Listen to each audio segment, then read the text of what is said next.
Assalomu alaykum taqdimot ko'rsatuv muxlislari. Bugungi mavzuyimiz 14-asr o'zbek agiografik asarlarining janr xususiyatlari deb nomlanadi. Jahon adabiyotshunosligida agiografik asarlarni o'rganish, ularni tahlil qilish dolzarb mavzulardan biri hisoblanadi. Bugungi kunda jahon adabiyotida bu turdagi asarlarni o'rganish filologiya sohasida juda dolzarb mavzulardan biri hisoblanadi. Xususan, jahon adabiyotshunosligida agiografik asarlarni ilmiy nazariya asosida tadqiq etish hamisha dolzarb vazifalardan biri hisoblanib kelgan. Muammoning o'rganish darajasi. Agiografika oid tadqiqotlar jahon adabiyotida juda mufassal o'rganilgan. Xususan, Yevropa adabiyotida, rus adabiyotida bu mavzuda chuqur izlanish olib borgan olimlar mavjud. Xususan, Bertels bu soha bo'yicha ilmiy tadqiqotlar olib borgan bo'lsa, Ahmedov, Bartol va Vyatkinlar bu soha bo'yicha ma'lum bir mavzu yo'nalishda ish olib borganlar. Undan tashqari, Kulchevskiy agiografiyaning adabiyotshunoslikning bir janri ekanligini ta'kidlaydi. Agiografiya tarixiy xabarlar emas, balki muayyan qolipga ega bo'lgan adabiy janr deb uning janriy xususiyatlari haqida ta'kidlab o'tadi. O'zbek adabiyoti agiografik asarlardan biri bo'lmish Nashr Farodis haqidagi ilk ma'lumotlarni professor Nasimxon Rahmonov va Otabek Jo'raboyevlar ilm ahliga tanishtirib borgan. Tadqiqotimizning dastlabki bobi agiografik asarlarning yuzaga kelishi va janr tarkibi deb nomlanadi va ikki fasldan iborat. Birinchisi adabiyotda agiografiyaning ildizlari, ikkinchisi agiografik janrlarning mavzu yo'nalishi va badiiy xususiyatlari deb nomlanadi. Endi agiografiya so'zining ma'nosiga to'xtaladigan bo'lsak, hagios muqaddas, grafo yozaman degan ma'noni anglatadi. Agiografik asarlarning umumiy mazmuniga e'tibor beradigan bo'lsak, agiografiya ya'ni muqaddas vali siyrat shaxslarni aks ettiruvchi asarlar jamlanmasiga aytiladi. Agiografiyaga oid tadqiqotlar xususida olib borgan Chalisova quyidagicha ta'riflaydi. Agiografiyalar ularda avliyoning biografiyasiga oid elementlar mavjudligi tufayli tarixiy asarlardir. Axloqiy masalalarga to'g'ri javoblarning namoyish etilishi nuqtai nazaridan ular nazariy asarlardir va janr nuqtai nazaridan yondoshilganda badiiy nasr namunasi bo'lganligi va dindorlarga chuqur emotsional ta'sir ko'rsatish tufayli poetik asarlardir deya ta'kidlab o'tadi. Bizga ma'lumki, jahonda keng tarqalgan 3 ta din mavjud. Bular nasroniylik, ya'ni xristian dini, islom dini va buddaviylik dini. Biz ham tadqiqotimizda bevosita dinga bog'liq bo'lganligi uchun ham agiografik asarlarni 3 turga bo'lib oldik. Bular birinchisi nasroniy asarlar agiografiyasi, ikkinchisi buddaviylik asarlar agiografiyasi va uchinchisi musulmon asarlar agiografiyasi deb nomladik. Va har bir tadqiqotimizda har bir mavzuni alohida sharhlaganmiz va har bir yo'nalishda, ya'ni diniy yo'nalishda asarlarning kelib chiqishi dinga qaysi jihatdan bog'liq ekanligini ko'rsatib berishga harakat qildik va umumiy jahon miqyosida agiografik asarlarning xususiyatlarini belgilab olishga harakat qildik va quyidagi xulosaga keldik. Demak, o'rganishlarimizdan agiografik asarlarning umumiy xususiyatlari sifati quyidagilarni belgilab oldik. Birinchisi, bir asarda boshqasiga sujet ko'chib yurish xususiyatiga ega, payg'ambarlar va muqaddas avliyolar biografiyasiga oid elementlar mavjud bo'ladi, muayyan tarixiy shaxslar bilan bog'liq bo'ladi, qadimgi miflarga o'ralgan personajlar holatini eslatuvchi hissatlarni ifodalab keladi. Zaminda pand-nasihat hamda darvish axloqi masalasi hamma vaqt bu adabiyotning diqqat markazida turadi. O'rta asrlarda, ya'ni 13-14-asrlarda yaratilgan asarlarni agiografik xususiyati mavjudligi jihatdan ikki guruhga bo'lib o'rganishimiz mumkin. Birinchisi sof agiografik yo'nalishga mansub asarlar. Bular qissasi Rabg'uziy, ya'ni Rabg'uziy muallifi Rabg'uziy hisoblanadi va ikkinchisi Muhammad Mahmud Ali Kardariy yoki Bolosog'iniy ham deb nomlanadi. Uning Naqshul Farodis asari, Husom Kotibning Jumjuma Sulton asari, shuningdek Shayx Sharif Xo'janing Mu'inul Murid asari va Kesakbosh kitoblari birinchi turga mansub.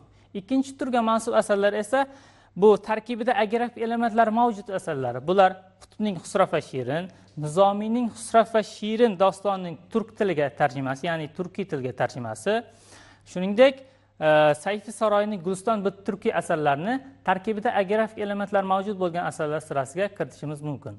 Endi esa 14-asrda yaratilgan agiografik asarlarga mufassal to'xtalib o'tsak.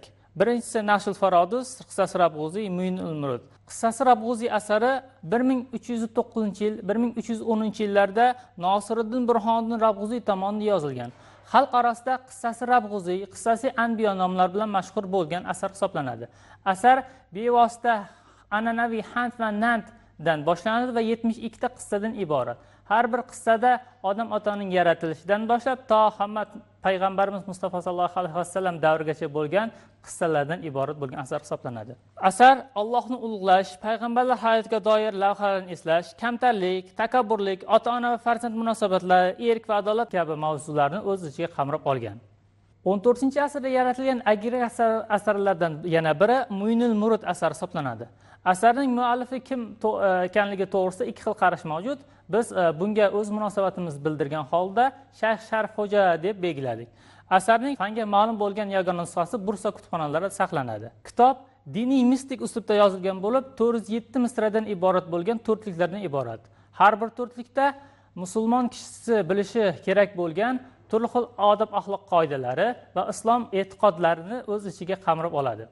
Asar ma'lum bir fasllarga ajratilgan bo'lib, har bir faslning o'z nomi mavjud. Misol uchun, iymon bo'limi, Alloh va uning payg'ambarlarini bilish haqida bo'lim, va'z nasihat bo'limi, turli xil qonunlar haqida bo'lim, tayammum haqida bo'lim, zakot bo'limi, irod bo'limi, odoblar bo'limi, mos tenglik haqidagi bo'lim, suhbat bo'limi, shariat, tariqat, haqiqat bo'limi, ko'ngil va nafs bo'limi, tariqatga kirmoq bo'limi, Allohga shukr etmoq va zikr qilmoq bo'limi kabi nomlangan. Biz tadqiqotimizda obyekt qilib olgan asarlardan yana biri 14-asrda yaratilgan asarlardan Nashxul Farodis asaridir.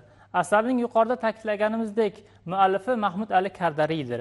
Asar 1360-yilda Mahmud Ali al-Bulg'ari as-Saroyi al-Kardariy tomonidan diniy didaktik mavzuda yozilgan. Nashxul Farodis asariga to'xtaladigan bo'lsak, u an'ana, ya'ni Arbain annasining davomi sifatida yozilgan. Ya'ni 40 ta hadisni sharhlangan va har bir hadisga ma'lum bir rivoyat hikoyatlarini qo'shgan holatda mukammal badiiy asar yaratgan Mahmud Ali Kardariy. Asarning fanga ma'lum bo'lgan bir necha nusxalari mavjud.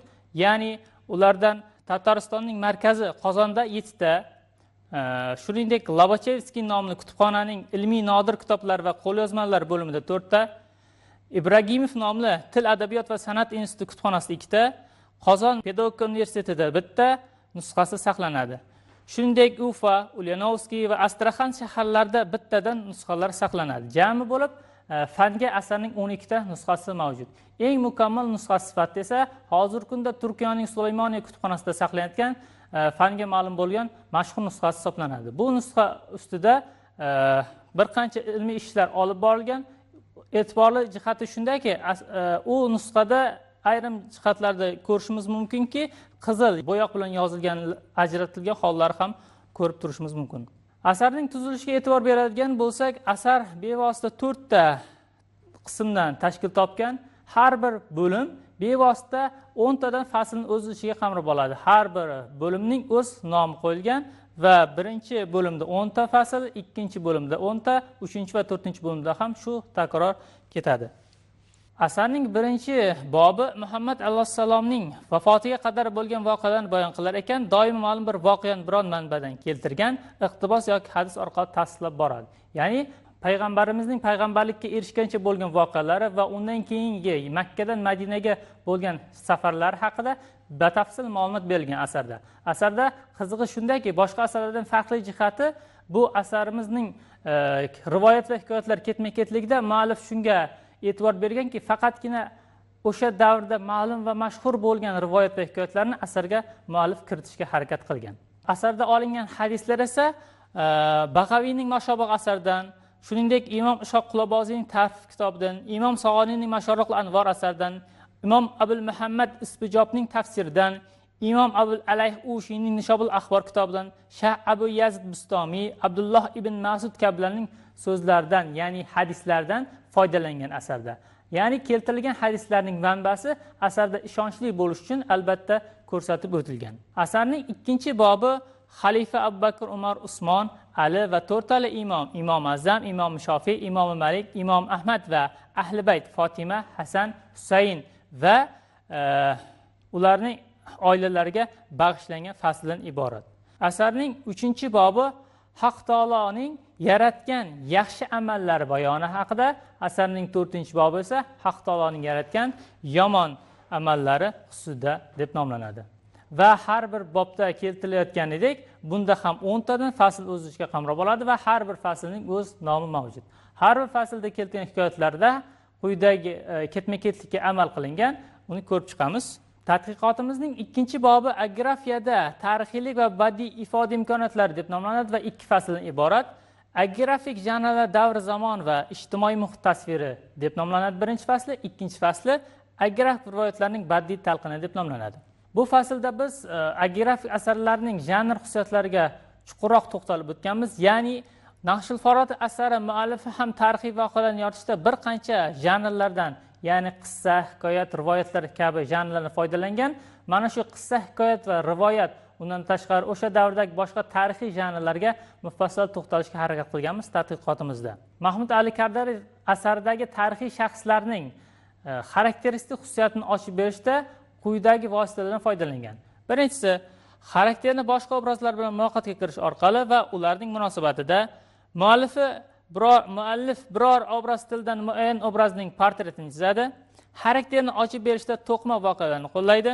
Xarakterga xulosaviy ta'rifda tush motiv yoki yig'i janr deb oladigan bo'lsak, albatta qo'llash orqali muallif tarixiy shaxslarning xarakterini ochib bergan. Birinchisiga to'xtaladigan bo'lsak, xarakterni boshqa obrazlar bilan muloqotga kiritish. Albatta, asarda dialog zanjiri asosida boshqa bir, misol uchun Abu Bakr bilan uning quli to'g'risidagi hikoyatni keltiradigan bo'lsak, dialog ustida qurilgan va Abu Bakrning va Usmonning xarakter xususiyatlari o'sha qul tomonidan ochib berilgan dialog orqali. Keyingisiga bo'ladigan bo'lsak, muallif biror obraz tilidan muayyan obrazning portretini chizadi. Bunga misol qilib oladigan bo'lsak, payg'ambarimiz Mustafa sallallohu alayhi vasallamning xarakterini bir roviy, ya'ni yo'lovchi tomonidan uning ko'rinishi qanday ekanligi batafsil hikoya qilib beriladi. Bunga quyidagicha keltirsak bo'ladi. Xarakterni ochib berishda to'qma voqealarni qo'llaydi. Muallif to'qma voqealarni asarga olib kirishda albatta ma'lum bir tamoyilga amal qilgan. Bu tamoyil eng muhimligi tamoyil, ya'ni faqatgina muhimligi, ya'ni o'sha davrni bilgan holatda eng muhimlarinigina asarga olib kira olgan. Keyingisi esa xarakterga xulosaviy ta'rifda tush motiv va yig'i janridan foydalanish. Bu esa har bir bobda, ya'ni birinchi bobimizda Muhammad sallallohu alayhi vasallamning ga bag'ishlangan bobda bevosita ko'rishimiz mumkinki, faslning tugashida ma'lum bir shayx tomonidan albatta tush ko'riladi va tushida o'sha shayxning yoki bo'lmasa ma'lum bir sahobiyning qaysi darajada ekanligi tushida ayon bo'ladi va o'sha tush orqali bevosita faslga xulosaviy ta'rif berib ketiladi. Endi o'rta asrlarda yaratilgan agiografik yo'nalishdagi asarlarni ifodalovchi janrlarni mavzu hamda badiiylik belgilarining mavjudligi jihatdan 2 turga ajratib olishimiz mumkin. Birinchisi estetik memuar tipidagi janrlar. Bularga sira, holat, tabaqat, manqaba, manoqib va maqoma, tazkira, risola, shajara, tarix kabilarni oladigan bo'lsak, ikkinchisi adabiy badiiy turga mansub uslubdagi janrlar. Bularga qissa, rivoyat, hikoyat, foyda, xabar, hikmat kabi janrlarni kirgizishimiz mumkin. Biz tadqiqotimizda asosan ikkinchi turga mansub bo'lgan janrlarga to'xtalishga harakat qilganmiz. Sababi ikkinchi turga mansub bo'lgan hikoyat, rivoyat, qissa kabi janrlar yuqorida ta'kidlab o'tgan asarlarimizda aynan ko'proq uchraydi va badiiylikni ochib berishga xizmat qiladi. Bu janrlarning o'ziga xos xususiyati sifatida esa aynan mustaqil asar sifatida mavjud emasligi. Bular boshqa bir asarlarning tarkibida keladi va o'sha asarlarning badiiyligini oshirib berishga yoki bo'lmasam o'quvchiga o'sha asarning mazmun mohiyatini, ya'ni mavzusini tushuntirib berish vazifasini bajaradi. Birinchisi bu qissa. Qissa haqida to'xtaladigan bo'lsak, qissa haqidagi dastlabki nazariy qarash Mahmud Qoshqariyning Devon lug'at at-Turk asarida keltirilgan. Muallif asarda bir qancha atamalarni keltirib, sav, qissa, qadimgi voqealardan xabar berish, aytish yoki risola, xat, kichik kitobcha, so'z, nutq deb qayd qilib o'tgan. Shuningdek, qissa haqida o'zbek adabiyshunos lug'atlarida ham quyidagicha ma'lumot keltirilgan, ya'ni qissa, hikoyat, sarguzasht, xalq og'zaki ijodi keng tarqalgan voqeaband xarakterdagi qahramon hayot va sarguzashtlarni hikoya qiluvchi rivoyaviy asar. O'zbek adabiyotida payg'ambarlar va avliyolar hayotida hikoya qiluvchi rivoyaviy asar ham qissa deb atalgan deb ma'lumot keltirilgan.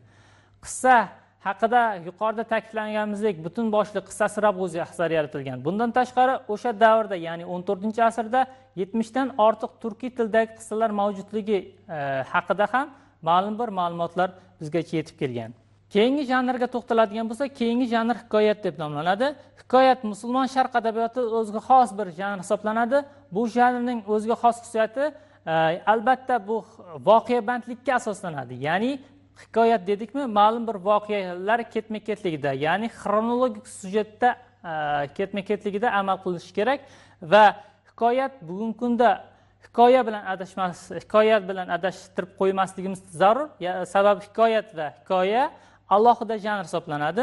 Shuning uchun ham O'zbekiston Milliy ensiklopediyasida hikoya degan alohida, hikoyat degan alohida maqolalar mavjud. Hikoyaga to'xtalib o'tadigan bo'lsak, biz o'rganishlarimiz natijasida hikoyatga quyidagicha ta'rif berdik. Hikoyat ko'hna adabiy janrlardan biri bo'lib, qahramonning hayotida bitta yoki bir necha voqea tasvirlanadi. Ba'zan bu janrda hikoyachi obrazi ham ishtirok etadi. Mumtoz adabiyotda hikoyaga nisbatan hajman katta bo'lib, kompozitsion jihatdan voqealarning kengaytirilgan shakli, voqealar bayoni ham davomli bo'ladi. Sujetning barcha qismlariga amal qiladi. Tadqiqotimizning 3-bobi agorafiyada kompozitsiya, sujet va tasvirdagi o'ziga xosliklar deb nomlanadi va ikkita fasldan iborat. Birinchisi hikoyatlar kompozitsiyasi va sujetining spetsifik xususiyatlari. Ikkinchisi til, uslub va badiiy mahorat masalalari. Ushbu bobimizda biz asosan hikoyat janriga to'liqroq to'xtalganmiz va hikoyat janrining xususiyatlarini Naqshul Faroz asarida keltirilgan hikoyatlar orqali ochib berishga harakat qilganmiz. Naqshul Faroz asarida bir umumiy mavzu yoritilgan bo'lsa, ammo bir umumiy sujet chizig'i emas. Ya'ni yuqorida ta'kidlangandek, Naqshul Faroz asarida bir umumiy mavzu yoritilgan bo'lsa-da, ammo bir umumiy sujet chizig'i emas. Ya'ni har bir bob yuqorida keltirganimizdek alohida nomlangan va shunga ko'ra o'z tematik problematikasiga ega. Shunga ko'ra fasllar mavzu jihatdan bir bobga uyushgan, har bir fasl ma'lum bir mavzuga bag'ishlanadi.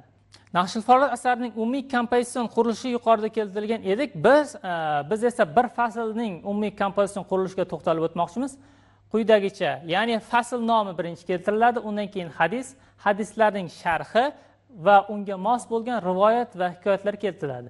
Albatta rivoyat va hikoyatlar yuqorida keltirilgan hadisning mazmuniga mos bo'lishi va o'sha hadisning mazmun mohiyatini ochib berishga qaratilishi shart. Hikoyatlar kompozitsiyasining o'ziga xos xususiyati shundaki, epik asarlarda uchraydigan voqeabandlik sodda ko'rinishda tasvirlanadi. Ortiqchalikka yo'l qo'yilmaydi, ya'ni hikoyatlarda kompozitsiyaning ayrim turlari, asar sarlavhalari, epigraf, qistirma, epizodlar, detallar vositasida quyidagi obrazlar, ya'ni uy jihoz detallari, buyumlar tasviri, peyzaj, portret kabi tasviriy vositalar deyarli qo'llanmaydi. Asardagi barcha hikoyatlar kompozitsion vositalardan faqatgina shular ishtirok etadi, faqat bularning o'rni almashinishi mumkin. Shuningdek, badiiy asarlarda kompozitsiya bilan asar sujeti uzviy bog'liq, ya'ni sujet kompozitsiyaning unsuri hisoblanadi. Shunday ekan, sujetning tarkibiy qismlari ekspozitsiya, tugun, voqealar rivoji, kulminatsiya, yechim ham hikoyat tarkibida albatta mavjud bo'ladi. Asarda keltirilgan deyarli barcha hikoyatlar xronologik sujet tipiga mansub. Sababi hikoyatlarda voqealar bevosita o'quvchining diqqatini o'ziga jalb qilish uchun voqealar ketma-ketlikda, ya'ni o'quvchini ortiqcha o'ylashga majbur qilmagan holatda ketma-ketlikda beriladi va sodda tuzilishga ega.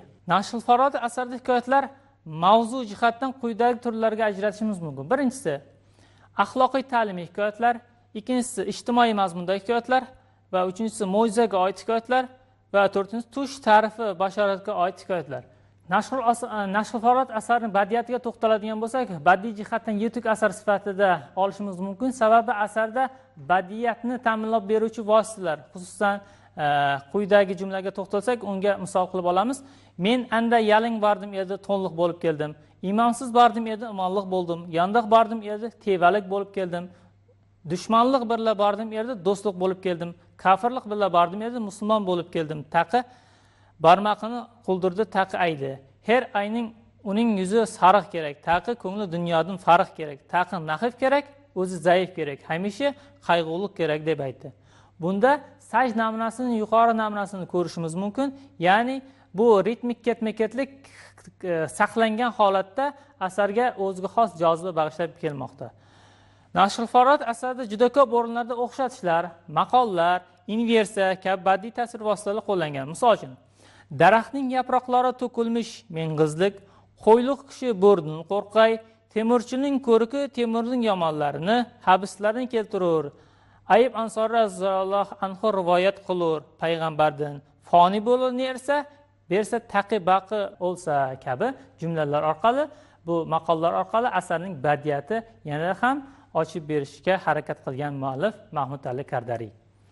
Endi esa asarda keltirilgan, diniy didaktik asarda keltirilgan bir hikoyatga to'xtalib o'tadigan bo'lsak, Abushqa va norasida o'g'il haqida hikoyat. Abushqa bu hozirgi kunda katta ota sifatida ma'nosi shunday keladi, katta ota bo'lib keladi. Norasida bu kichkina o'g'il, ya'ni otaning kichkina o'g'li, hali o'zi mustaqil yura olmaydigan darajada ma'nosi mavjud.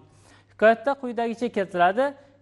Hikoyat Abushqa, ya'ni ota bilan o'g'il bir yo'lga tushadi. Yo'lda hech bir ortiqcha detallardan foydalanmagan holatda muallif yo'lning tasvirini berib o'tirmaydi. Yo'lda ketayotgan chog'da bir qushga ko'zi tushadi va qushni uchib ketayotganini ko'rgan o'g'il uning nima ekanligi, ya'ni qanday qush ekanligini otadan so'raydi. Ota uning shu qush deb nomini aytadi. Nomi asarda albatta keltirilmagan va 3 qarra ham 7 karra ham bolasi otadan so'raganda bu qushning nomini ota erinmagan holatda aytib o'tadi, bolasiga tushuntiradi. Va yillar o'tadi oradan, bu vaziyat yana qayta takrorlanadi. Ota qarigan, bola esa ulg'aygan holatda. Ota bilan o'g'il yo'lda ketayotganida ota bolasini sinab ko'rmoqchi bo'ladi-da, uzoqdagi qushni so'raydi. Bolam, bu qanday qush? Bola javob beradi, bu shunday nomli qush. Yana ketadi, yana savol beradi. Bu qanday qush? Yana javob beradi. Va 3-chi karra ham ota, sen Abushqa bo'ldingmi? 3-chi qarra so'raganda ota, sen Abushqa bo'ldingmi? Sening esing kirdi chiqdi bo'lib qoldimi? Shu qushning nomini senga 2 karra aytdim. Sen esingdan chiqarib qo'yding. Sen Abushqa, ya'ni qari bo'lding deb aytadi. Hikoyatdan xulosa chiqarishimiz mumkinki, ya'ni dastavval ota bolasiga 7 marta ketma-ket qushning nomini aytib o'tdi, lekin bu qarigan chog'ida bolasini sinab ko'rganda bu hattoki 3 martaga ham bola sabr bera olmadi. Hikoyada quyidagicha xulosa chiqadi. Biz bu hikoyatni keltirish orqali aynan Naqshul Farozda bunday hikoyatlar, ya'ni didaktik ozuqa beruvchi, o'zida sermazmun mohiyatni kasb etuvchi bunday hikoyatlar juda ham ko'p uchraydi. Va bu ko'p uchrashi natijasida bu asarni arbain yo'nalishida yozilgan asar sifatida tan olamiz va bu asar diniy didaktik yo'nalishga mansub, ya'ni agrafik yo'nalishga mansub asar sifatida e'tirof etamiz.